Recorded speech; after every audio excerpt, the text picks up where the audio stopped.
டே 33ல் என்னோட வெயிட் வந்து 107.55. மார்னிங் எப்பயும் போல் வாக்கிங் போயிட்டு வரும்போது வீட்டுக்கு தேவையான சில க்ராசரிஸ்லாம் வாங்கிட்டு வந்துட்டேன். வாக்கிங் போயிட்டு வந்ததும் என்னோடய வெயிட் லாஸ் ட்ரிங்கை போட்டு குடிச்சிட்டு ஒரு 1/2 ஹவர்லேருந்து 1 ஹவர் வரைக்கும் ரெஸ்ட் எடுத்தாச்சு.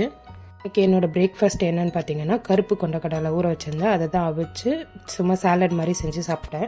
லஞ்சுக்கு வந்து 2 பாயில்டு எக்கு, ஒரு ஆப்பிள், ஒரு கேரட் மட்டும்தான் எடுத்துக்கிட்டேன். அதுவே என்னஃப்னு எனக்கு தோணுச்சு, அதனால தான். கொஞ்சம் முடிச்சுட்டு என்னோடய வெயிட் லாஸ் ட்ரிங்கை போட்டு குடிச்சிட்டு ஒரு 1 ஹவர்லேருந்து 1.5 மணி நேரம் ரெஸ்ட் எடுத்தாச்சு.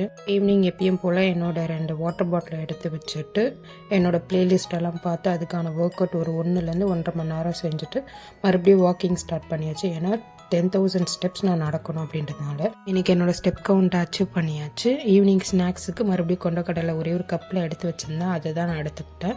ஆஸ் யூஷுவல் தூங்கத்துக்கு 1/2 ஹவருக்கு முன்னாடி என்னோடய வெயிட் லாஸ் ட்ரிங்கை போட்டு குடிச்சிட்டு டேவை ஃபினிஷ் பண்ணியாச்சு. டே 34ஓட கண்டினியூஷன் பக்கம் ஸ்டே டியூன். என்னோடய சேனலை சப்ஸ்கிரைப் பண்ணிக்கோங்க.